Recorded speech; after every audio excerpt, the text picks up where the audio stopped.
तो गाइस, क्या आप भी मेरी तरह पीरियड वॉर मूवीज़ के शौकीन हैं? अगर हाँ तो गुड न्यूज़, क्योंकि the Empire web series release हो चुकी है और आपके भाई ने देख भी ली है। और यकीन मानिए ये बहुत ही बेहतरीन वेब सीरीज़ है। तो आइए करते हैं इसका रिव्यू। और अगर आप जानना चाहते हैं कि ये वेब सीरीज़ बाकी वेब सीरीज़ों से खास क्यों है तो जुड़े रहिए वीडियो के लास्ट तक। और आज हमारी जोड़ा रिव्यू बुक के इस चैप्टर का नाम है the Empire web series review in Hindi. चलिए पढ़ते हैं इस चैप्टर को सीखते हैं।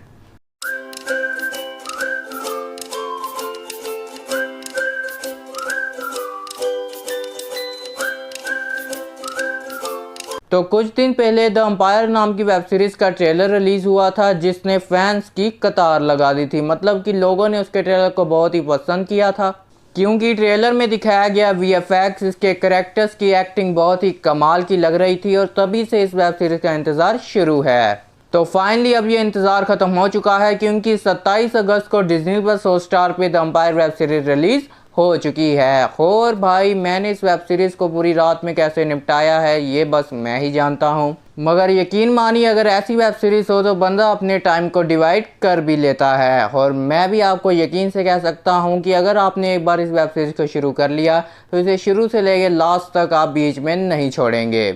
और मैं यही कहना चाहूँगा कि आज से इंडिया के OTT ज़बरदस्त कंटेंट्स की लिस्ट शुरू हो चुकी है। मतलब कि एक अच्छे खासे VFX वाली वेब सीरीज़ों की सीरीज़ अब शुरू हो चुकी है। क्योंकि हम सब जानते हैं कि कुछ वक्त पहले Indian period war historical web series release हो चुकी थी, जो कि बहुत ही बुरे विजुअल इफ़ेक्ट्स और बहुत ही बुरे VFX और सिनेमेटोग्राफी के साथ रिलीज़ हुई थी। लेकिन ये वेब सीरीज़ आपको निराश नहीं करने वाली है। लेकिन हाँ, इसके अलावा सीरीज़ में कुछ डिसएडवांटेजेस भी हैं, जिनके बारे में मैं वीडियो में आगे बताऊंगा। तो पहले बात कर लेते हैं सीरीज़ के प्लॉट की। तो गाइस, ये सीरीज़ सेट है पीरियड टाइम के इंडिया में, जबकि मुगल एम्पायर के फर्स्ट शासक बाबर हिंदुस्तान आए थे। उनके जीवन के उतार चढ़ाव के बारे में इस सीरीज़ में दिखाया गया है, और उनकी फैमिली की हिस्ट्री भी दिखाई गई है, और उनके एनिमीज़ के बारे में भी हमें बताया गया है। और बाबर ने बचपन से लेके अपने अंतिम समय तक कैसे अपने दुश्मनों को मात दी, ये सब आपको देखने को मिलेगा इस पूरी वेब सीरीज़ में। बात करें कास्ट और कैरेक्टर्स की, तो इस सीरीज़ में कुणाल कपूर, दृष्टि दामी, शबाना आजमी और डीनो मोरिया लीड कैरेक्टर्स में नजर आ रहे हैं। कुणाल कपूर ने सीरीज में मुगल शासक बाबर का रोल प्ले किया है, और उनके साथ दृष्टि दामी उनकी सिस्टर यानी कि बाबर की आपा का रोल प्ले करती नजर आएंगी। और उनके साथ शबाना आजमी का भी रोल काफ़ी एपिक रखा गया है। और अब बात कर लेते हैं इस सीरीज़ के सबसे शातिर और दमदार कैरेक्टर के बारे में। तो जी हाँ दोस्तों, वो है शबानी खान का कैरेक्टर, जिसे प्ले किया है डीनो मोरिया ने। यकीन मानिए, इस करैक्टर में इतनी जान थी कि एक वक्त के लिए तो आप भी शबानी खान के रूबरू होने के लिए मजबूर हो जाएंगे। और इन सब के अलावा स्पोर्टिंग कैरेक्टर्स ने भी इस सीरीज में बहुत बढ़िया काम किया है, जिसमें राहुल देव और आदित्य सियाल नजर आ रहे हैं।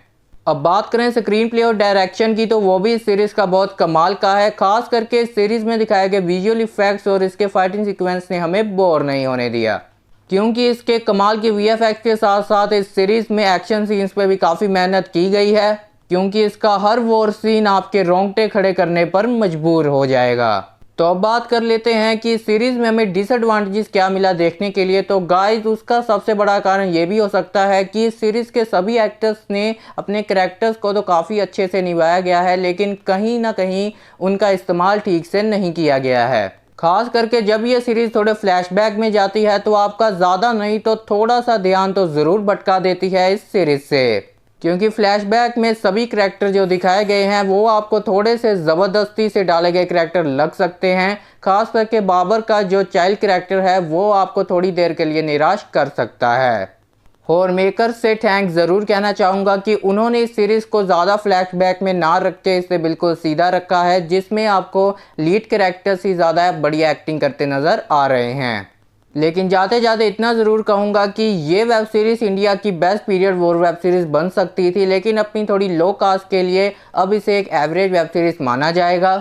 वैसे तो पूरी सीरीज़ में करैक्टर्स बहुत ही अच्छी तरह से लिए गए हैं, बहुत ही चुनिंदा एक्टर्स लिए गए हैं, लेकिन कुछ लोगों के लिए वो एक्टर्स थोड़े पुराने और घिसे पिटे लग सकते हैं। लेकिन गाइस मैं आपसे इतना ज़रूर कहना चाहूँगा कि कम से कम एक बार इस सीरीज़ को ज़रूर देख लेना, क्योंकि ये एक अच्छी एक्शन वेब सीरीज़ होने के साथ साथ आपको हिस्ट्री से भी रूबरू कराएगी। तो कुल मिला के मेरे हिसाब से द अंपायर इंडिया की best epic war history web series है, जिसमें आपको टोटल 8 एपिसोड देखने को मिलेंगे और इसमें से कुछ एपिसोड्स की लेंथ तो 30 से 35 मिनट रखी गई है, तो कुछ एपिसोड्स की लेंथ 40 से 50 मिनट रखी गई है। तो कुल मिला के लगभग 6 से 6.5 घंटे लंबी ये वेब सीरीज़ है, जो कि आपके वीकेंड को स्पेशल बनाने के लिए काफ़ी होगी। लेकिन मैं ये कहना चाहूँगा कि आप इस सीरीज़ को अपने बच्चों से दूर रखिएगा, क्योंकि इस पूरी सीरीज़ में कुछ सेक्सुअल सीक्वेंसेस और वायलेंस काफ़ी ज़्यादा दिखाया गया है। इसे अपनी फैमिली के साथ भी ना ही देखें, क्योंकि वो भी इस सीरीज़ को देखते हुए थोड़ा सा डिस्टर्ब ज़रूर हो सकते हैं। तो गाइस आज के चैप्टर में इतना ही, मुलाकात होगी किसी नए चैप्टर में। चैप्टर अच्छा लगा तो लाइक करें, शेयर करें, मेरे चैनल को सब्सक्राइब करें और कमेंट में ज़रूर बताएं कि अगर आपने द अंपायर वेब सीरीज़ देख ली तो आपको कैसी लगी,